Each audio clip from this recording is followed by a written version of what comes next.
And welcome back to the Subconscious Mind Mastery Podcast. Thomas and Majona back with you. Hello. And we're going to dig into the listener mailbox for this episode. I got an email from one of you that I thought was touching and I thought a great topic for further discussion. So a young man in Los Angeles in his early 30s is losing his 9-year relationship with somebody that he said was his whole identity, his life and his soul, left him for somebody else. So you can imagine, obviously, the pain that goes with that. Heartbroken was the word he used, actually. And when somebody leaves and you've invested emotions and time and energy and no telling what else, and then that person leaves you for somebody else, that is crushing. It is. And, it doesn't matter if it's in this context where you're being left for someone else or if it's a death. The process is the same. It's finding your identity and how to live this life without that person. Now, let's step back away from this story for just a quick second, because I've been talking especially on the Fun Astrology podcast, and really just been on this theme because we have this astronomical alignment going on up in the sky that is having quite an astrological effect. And that is this Saturn-Pluto conjunction that's taking place in January. This thing is shaking things up, and people's lives are being affected, and divorce is happening, and death is happening, and accidents are happening, and things that are shaking us to the core. And at the same time, but on the other end of the spectrum, there seem to be a record number of spiritual awakenings happening, which in the moment are not pleasant at all. Well, you've been dealing with that in some of your readings. What are you seeing? What are the attributes of spiritual adjustment or transformation that is not pleasant? Well, these are very, very sudden awakenings, and it may be physically your appetite has changed. Maybe you're not hungry at all, or your taste for food has completely changed. Maybe I'm hearing people are having thoughts or actually hearing loved ones or angels or guides communicating with them, seeing visions, not being able to sleep at night. Their values are changing. They're no longer resonating with their friend group that they've been with before. Maybe their taste in music and movies and TV shows are changing. So all of a sudden, they're like, wait, what is this and who am I? It's very scary and painful, physically and emotionally. That's funny. I cruise on Twitter every now and then because there's an astrology community over there, and one of the people was saying that very thing. Being so immersed in this spiritual growth that all of the stuff that you just mentioned didn't matter anymore. Well, that's when it gets more pleasant. when you start coming out of that. It's called high energy. Yeah. Exactly. But the tearing away, transformation is seldom a pleasant experience. Well, and see, that's Pluto, because like when I'm doing the astrology readings, it's like Pluto is I use the analogy of a monopoly wrecking crew company. So the idea is, though, if we're going to tear a building down on the corner up here to build a new one, we're going to have to bring in a demolition team first, right? Absolutely. So that's Pluto. And then the construction process and the new building and everything transforms. But the idea is that Pluto is about tearing down what doesn't work. And sometimes we don't realize it isn't working in the moment. That's the painful part. Yeah, and segue now back to our story, because that's what's happening here is somebody wrapped his identity into this relationship. Now the relationship has met the Pluto demolition company, and things are transforming. Now, the other thing about this energy, that everything that I've seen, at least historically, I cannot pattern this any differently, that better times are ahead. Every time this transformation occurred, the end result was much better than before. So that's globally with this energy, but it also goes down to the micro individual person. And man, when you're going through this transformation, it is hard, and sometimes you don't want to hear somebody say, this too shall pass and things will get better. Yeah, that's why the chimpanzees gave us a middle finger. Let us retain the middle finger. That's right. It's like... Goodness. So this is one thing, like in meditation as well, that I've been getting from angels and guides, is that this is the process, and to trust the process. As our human identity, ego, and form, we don't have that long-range vision or the eagle's eye perspective of what the outcomes will be. And that dark night of the soul is gut-wrenching. It's so painful. And going through it and then finding your legs and building back up. And that's what it sounds like to me with this guy, is his identity was wrapped in this, but what was his identity? This Pluto-Saturn thing is all about foundation and structure and getting a good solid foundation in who you are, standing in your own power, speaking your own truth. And we're all being called out to do that. You know, that is the global piece of this energy, is that it is bringing us to get rid of the things that don't serve us, or these areas that have continued to plague us. Now, I think one of the ways that we can work with this energy is to stay close to the major themes: structure, foundation, integrity, our identity, the subconscious mind. Go figure. I mean, there's a bunch of that's just being exposed right now. And I know a theme that we've talked about, too, is that people are being really drawn into doing spiritual work. Yes, it's resonating at a level that it hasn't in our lifetime. Now, let me go back and do a little history on this, because one of these same alignments I've mentioned in previous podcasts, this has only taken place once every 250 to 500 years. One of the previous alignments with this was in 1517, 1518, when Martin Luther nailed his 95-point thesis to the door of the Catholic Church, announcing that there was going to be a rebellion and there was going to be separation from the church. And that's exactly what happened. I think what this Pluto-Saturn might be doing is taking that reformation to a new level. You know, we've been hearing for years that consciousness is rising and all of these changes that are happening. And quite frankly, I haven't seen them. And now I'm seeing them. Yes. Well, and that would fit the energy as well, because if I can just borrow from the planets one more time, what comes after this is these two blues brothers of karma go into Aquarius. And that is all about this kind of change. So that totally, if you just read the energy, then you can see where all of this is headed. Well, there's always two parts of transformation, right? We're in the tear down, or many of us are individually going through, as well as our systems, political, educational, judicial. We're going through the tear down. Things are being exposed. It's getting ugly.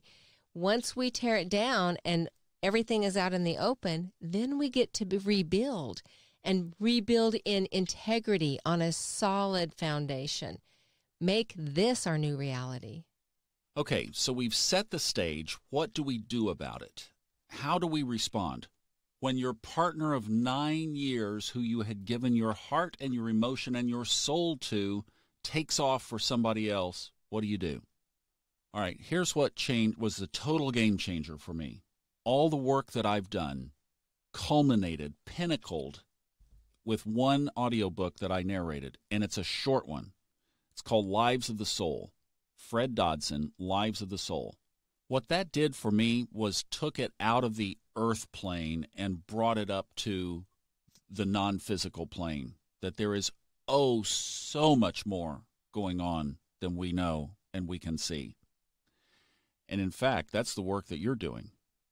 It is. It is looking at the whole soul's journey. And when we can actually do that, we're so caught up in this earth travel, this experience that we're having right now. And I understand, and when this guy is in the situation he's in right now, it's hard to see out of it. It is all consuming and hard to see out of it. But if you can step out and look at it objectively, it's just a blip in time, and truly everything serves us. Pierre Teilhard de Chardin had a great quote. You know it.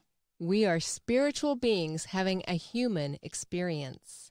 as opposed to human beings having a spiritual experience. Big difference. Total shift, yeah. So if we view this from the lens of what is depicted in Lives of the Soul, and if you have not heard it, I would greatly encourage you to pick it up. It's a real quick listen, and it will give you this perspective that, oh my gosh, this is so much more.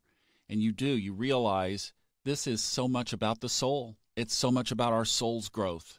You know, when I started Life After Life podcast, I thought it was going to be about teaching people we don't die and helping them find comfort in that. And very shortly after, it became clear that Lives of the Soul was the purpose of this podcast, educating people on what that means. And everybody in your life serves a purpose. All of your family members are your soul pod. And those people that cause you the most pain have a purpose in your life, too. And that's one of the ways to look at this, where it doesn't sting as badly. So think of this as your soul is growing, and this is a tool of that growth. And if you can get to the point, this is the stretch, this is the release, that if you can get to the point where you don't hold those things so tightly, don't grip the earthly stuff. I love what Fred talks about on this. If full-on desire, like, I want to keep this marriage, I want to keep this relationship, I want to keep this partner, is a level 10, bring it down to a 2. If resisting the separation or divorce or whatever it is like, I don't want this, I don't want it. See, that was, I was a 10 in both areas. I mean, it's just way extreme.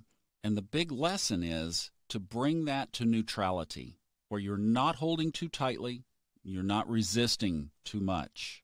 And when you do that, then the universe has room to work. So you're not resisting the process. And then that neutrality actually becomes your teacher. Yes, if you can step into that, it shows you where your areas of growth are, and you can focus on growth instead of victim. So I hope that helps to our friend in Los Angeles and to those of you who are going through something similar. Now, speaking of growth, that was a great segue you had there. Because we, Majona and I, have grown into something that came from one of those little intuitive taps on the shoulder. And this time, growth is fun.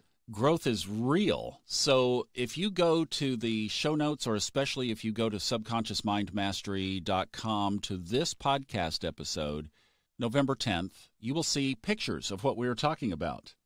So, I've been doing audiobooks since about 2010. I've been doing the podcast since 2013, Fred's audiobooks since 2013. I'm in the middle of a 4-book series right now that is going to go well into next year.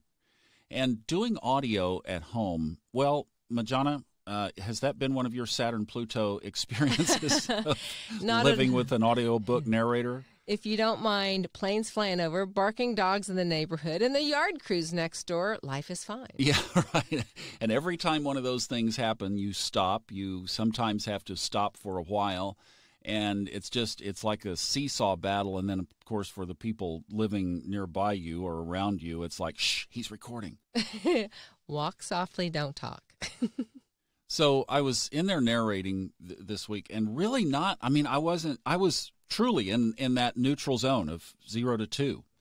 And I got the same kind of little feeling that I got when I emailed Fred about going to Hawaii and met him for the first time. It was this kind of just this overlooming thing that says you need to go do this.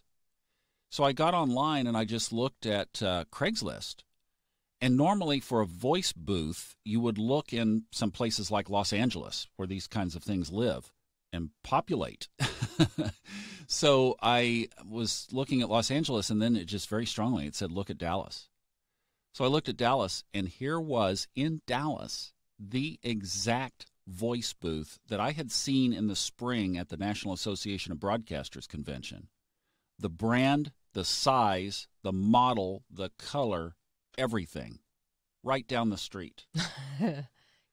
So I contacted the guy, and yeah, it was still available. Went down there and met him, and guess what? He's a transplant from Los Angeles. Of course. And speaks our language. 100%. Boy, yeah. And he was excited to see that because he's moved here where most people don't. So when we started, he said, we said we'd do some podcasts. Oh, really? Like what? Well, subconscious mind mastery and life after life and fun astrology. And he was like, oh my gosh, we've been looking for people like you. It was a great meeting. It was so cool. And I was just like, yeah, are you kidding? See, that's how you follow the universe. That's how you follow the breadcrumbs. So we arranged and got it and brought it home. I mean, no tax, no shipping fees. We did have to pay to get it moved up here. But this is the inaugural voyage of the new vocal booth. Yay! Woohoo! And what that did is it allowed us to open up the room where I was, which was kind of the room that we had treated for sound and everything, to do videos. And Majona is all in the process right now of cranking out and putting together digital courses. So that's coming by getting this booth and being able to move it into a room that would have been impossible to do the audio work from. Now we can. Opened up new space, new carpet goes in there, and voila, we've got a little broadcast center here. This is so exciting, and it's helping us serve you better. I'm excited about that. And that's exactly the point, is while we're doing this, we get letters from our friend in Los Angeles. And you had information about a family who lost their mom. These are two little girls who lost their mom to cancer. The dad was at home one night with the girls, starts feeling chest pains. He's 41. He makes it to his cell phone to call 911. The ambulance calls. The neighbor comes over when the lights are flashing through their window, finds the girls huddled up crying as they're taking Dad to the hospital with a massive heart attack. He did survive, but the rest of that story has not been written. This is the kind of work that we're doing, and it's touching people all over the world. I want you to meet my friend from Africa, this young guy who has had so many incredible subconscious breakthroughs. It's amazing.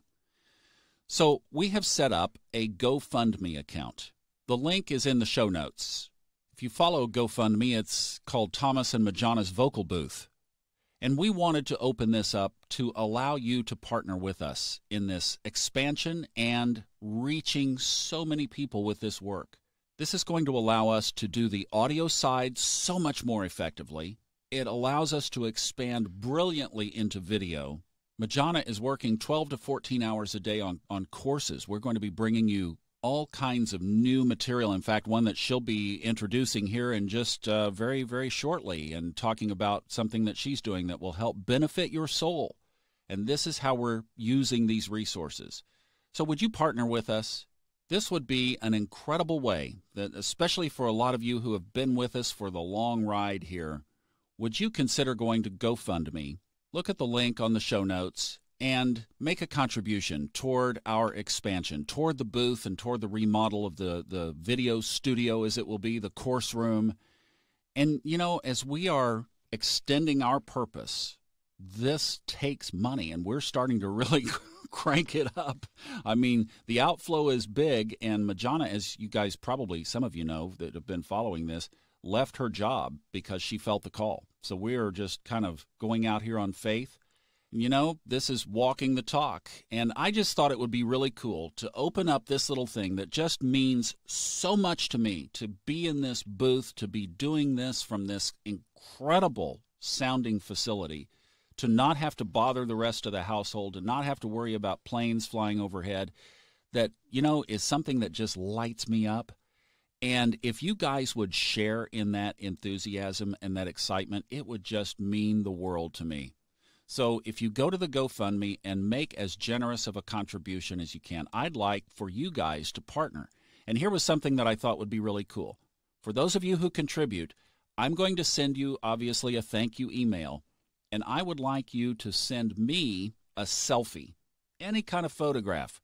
And I'm going to make a great big vision board collage of that. I'm going to frame it nicely, and I'm going to hang it in the studio room.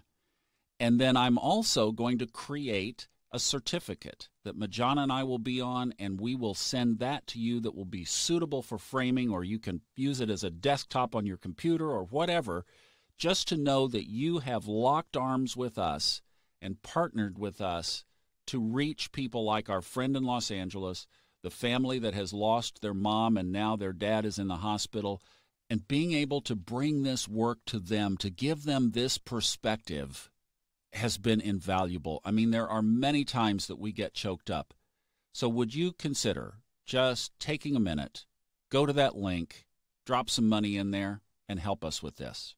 I guarantee you the energetic returns on that will be substantial, because we're going to create a lot of reciprocal energy going back to you that's going to light your life up as well. Plus, we'll have some free stuff that you'll be in our partner group on that as well. So there will be some free stuff coming along for you too.